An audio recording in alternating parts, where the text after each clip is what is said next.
The Law of Success, Lesson 3, Self-Confidence.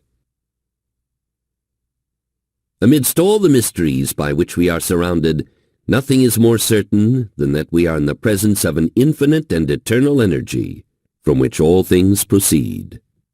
Herbert Spencer. You can do it if you believe you can. Before approaching the fundamental principles upon which this lesson is founded, it will be of benefit to you to keep in mind the fact that it is practical, that it brings you the discoveries of more than 25 years of research, that it has the approval of the leading scientific men and women of the world who have tested every principle involved. Skepticism is the deadly enemy of progress and self-development.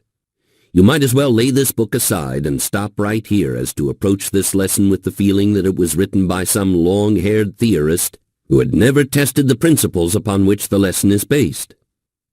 Surely this is no age for the skeptic, because it is an age in which we have seen more of nature's laws uncovered and harnessed than have been discovered in all past history of the human race. Within 3 decades we have witnessed the mastery of the air. We have explored the ocean. We have all but annihilated distances on the earth. We have harnessed the lightning and made it turn the wheels of industry.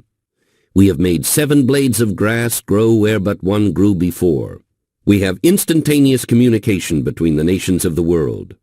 Truly, this is an age of illumination and unfoldment, but we have as yet barely scratched the surface of knowledge. However, when we shall have unlocked the gate that leads to the secret power which is stored up within us, it will bring us knowledge that will make all past discoveries pale into oblivion by comparison. Thought is the most highly organized form of energy known to man, and this is an age of experimentation and research that is sure to bring us into greater understanding of that mysterious force called thought, which reposes within us. We have already found out enough about the human mind to know that a man may throw off the accumulated effects of 1,000 generations of fear through the aid of the principle of autosuggestion. We have already discovered the fact that fear is the chief reason for poverty and failure and misery that takes on 1,000 different forms. We have already discovered the fact that the man who masters fear may march on to successful achievement in practically any undertaking, despite all efforts to defeat him. The development of self-confidence starts with the elimination of this demon called fear, which sits upon a man's shoulder and whispers into his ear, "You can't do it. You are afraid to try. You are afraid of public opinion. You are afraid that you will fail. You are afraid you have not the ability." This fear demon is getting into close quarters. Science has found a deadly weapon with which to put it to flight, and this lesson in self-confidence has brought you this weapon for use in your battle with the world-old enemy of progress, fear. The 6 basic fears of mankind. Every person falls heir to the influence of 6 basic fears. Under these 6 fears may be listed the lesser fears. The 6 basic or major fears are here enumerated, and the sources from which they are believed to have grown are described. The 6 basic fears are A. The fear of poverty. B.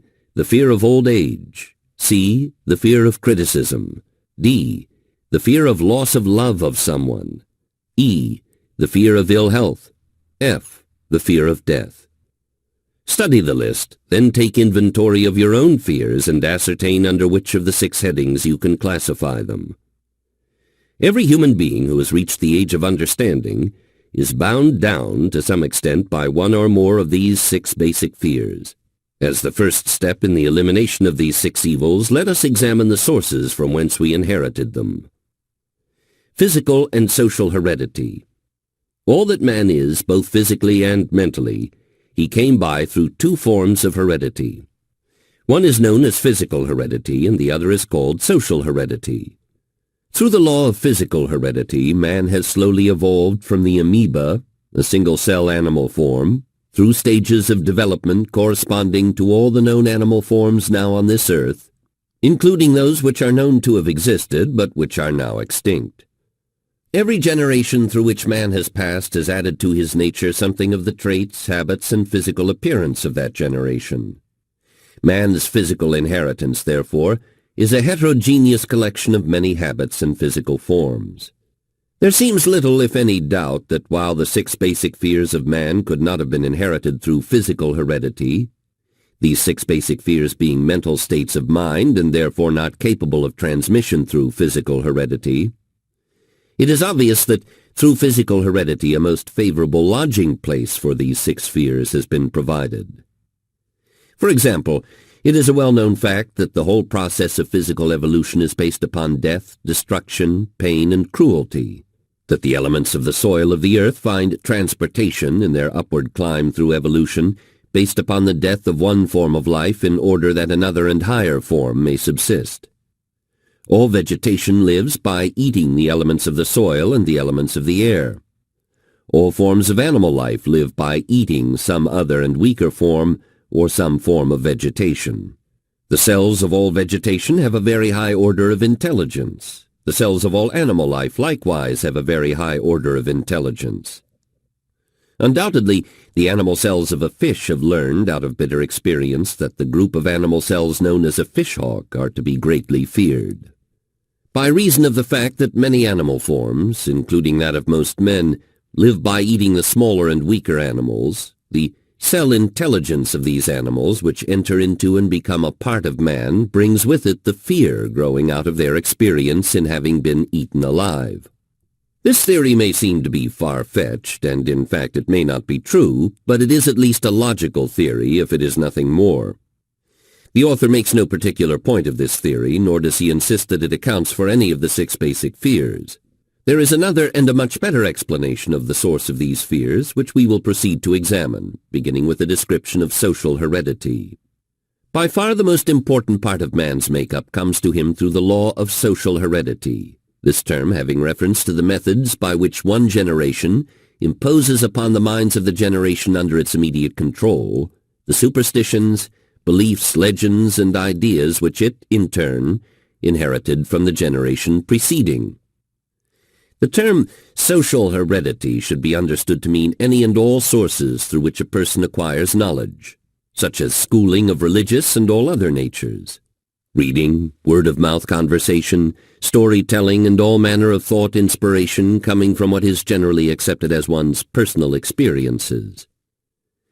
Through the operation of the law of social heredity, anyone having control of the mind of a child may, through intense teaching, plant in that child's mind any idea, whether false or true, in such a manner that the child accepts it as true, and it becomes as much of a part of the child's personality as any cell or organ of its physical body, and just as hard to change in its nature.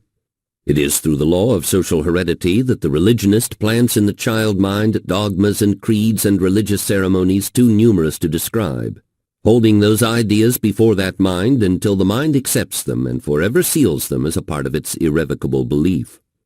The mind of a child which has not come into the age of general understanding, during an average period covering, let us say, the first 2 years of its life, is plastic, open, clean, and free. Any idea planted in such a mind by one in whom the child has confidence takes root and grows, so to speak, in such a manner that it never can be eradicated or wiped out, no matter how opposed to logic or reason that idea may be. Many religionists claim that they can so deeply implant the tenets of their religion in the mind of a child that there can never be room in that mind for any other religion, either in whole or in part. The claims are not greatly overdrawn. With this explanation of the manner in which the law of social heredity operates, the student will be ready to examine the sources from which man inherits the 6 basic fears. Moreover, any student, except those who have not yet grown big enough to examine truth that steps upon the pet corns of their own superstitions, may check the soundness of the principle of social heredity as it is here applied to the 6 basic fears, without going outside of his or her own personal experiences.